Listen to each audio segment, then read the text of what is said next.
Dios les bendice. Qué gusto que nos acompañen otra vez en esta charla profunda. Ya estamos en la tercera parte de la serie Los adoradores que Él busca. Así es.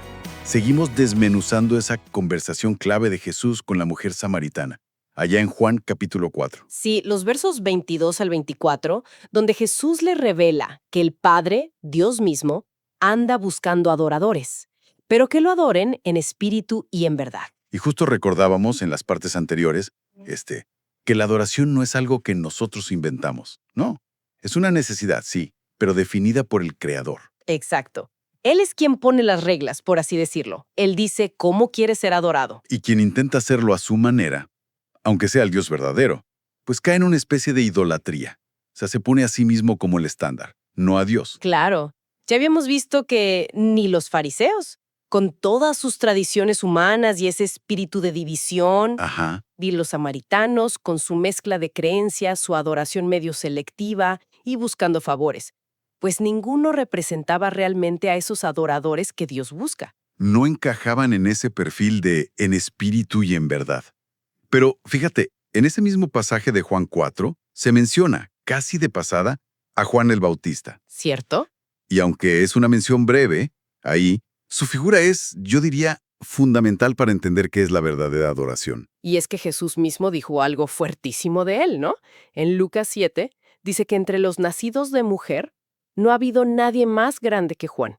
Imagínate, el más grande. Entonces, uno se pregunta, ¿qué tenía Juan? ¿Qué lo hacía tan grande a los ojos del Señor? ¿Cómo era su adoración comparada pues con la de los fariseos o los saduceos?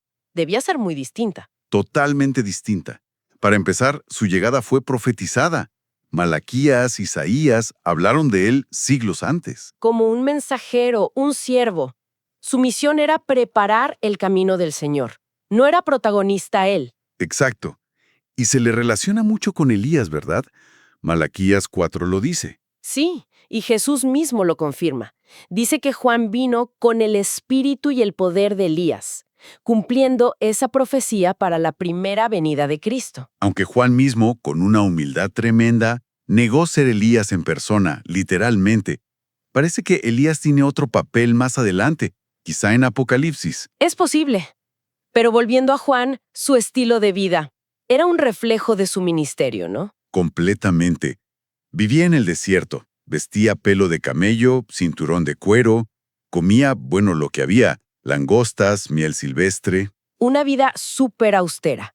Cero lujo, cero comodidades mundanas. Enfocado total en su misión. Eso es adorar en espíritu. Una dedicación interna que se manifestaba externamente, sin distracciones. Y su mensaje, igual de directo. Sin concesiones. Arrepiéntanse, decía. Para nada se andaba con rodeos, y le hablaba a todos igual de claro, ¿eh? Sí, a las multitudes les pedía compartir lo que tenían. A los recaudadores de impuestos, que eran súper corruptos, les decía, no cobren de más. A los soldados, no extorsionen, no acusen falsamente. Y a los líderes religiosos, los fariseos y saduceos, los llamó generación de víboras. ¡Qué fuerte! Durísimo. Y no se detuvo ahí. Incluso reprendió al mero gobernante, a Herodes Antipas, por su pecado con Herodías, la esposa de su hermano. Y eso, bueno, le costó primero la libertad y al final la vida misma. Mateo 14 lo narra. Vaya ejemplo. Eso es adorar en verdad, decir la verdad de Dios sin importar las consecuencias personales, sin miedo. Exactamente, pero yo creo que lo que más define a Juan como el adorador que Dios busca es su humildad. Su reconocimiento constante de quién era Cristo. Totalmente. Cuando la gente empezó a especular, ¿será él el Cristo? Juan fue tajante. Clarísimo. Dijo, viene uno más poderoso que yo. Y añadió, de quien no soy digno ni de desatar la correa de su calzado. Él entendía su lugar. Él bautizaba con agua como un símbolo de arrepentimiento, pero Cristo, él bautizaría con Espíritu Santo y fuego. Otra dimensión. Juan dio testimonio de que Jesús era la luz verdadera, que existía desde antes que él, aunque nació después. Y lo señaló directamente. He ahí el Cordero de Dios que quita el pecado del mundo. Él se veía a sí mismo solo como eso, la voz que clama en el desierto, preparando el camino. Su grandeza entonces no estaba en sí mismo, sino en reconocer la supremacía total de Cristo, y su propio rol como siervo temporal. Incluso al momento de bautizar a Jesús, que es una escena increíble, Juan se resistía. Decía, «Yo necesito ser bautizado por ti, y tú vienes a mí». Reconocía su indignidad. Y es interesante que hasta en sus momentos más oscuros, como cuando estaba en la cárcel, y le entraron dudas. Que es muy humano, ¿no? Claro, pero ¿qué hizo? No se quedó rumiando la duda. Mandó a sus discípulos a preguntarle directamente a Jesús, ¿eres tú el que había de venir o esperamos a otro? Exacto. Ser un verdadero adorador no te hace inmune a las preguntas o a las luchas, Para nada. pero sí define a quién acudes en medio de ellas. Juan volvió su mirada y sus preguntas a Cristo.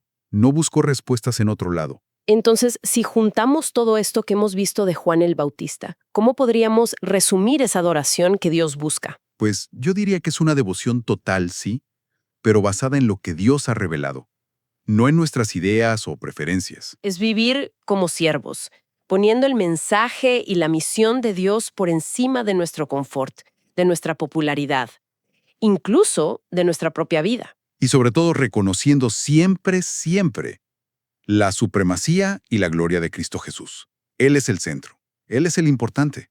Y esto nos lleva a reflexionar sobre nosotros mismos, ¿no? Directamente. Nuestra adoración de todos los días se basa en lo que Dios dice en su palabra o en lo que nos gusta, en lo que nos hace sentir bien, en nuestras tradiciones. ¿Estamos dispuestos a menguar, como dijo Juan, para que Cristo crezca? ¿A hacernos a un lado para que Él sea el que brille en nosotros y a través de nosotros? Es una pregunta fuerte. Mucho. Y quizá una última idea para llevarnos. Si Juan, a quien Jesús llamó el más grande, se vio a sí mismo solo como un precursor, cuya meta era disminuir para que Cristo aumentara, ¿qué nos dice eso sobre la actitud que deberíamos tener nosotros hoy? En nuestra vida, en nuestro servicio, en todo. ¿Cuál debería ser nuestra postura como adoradores?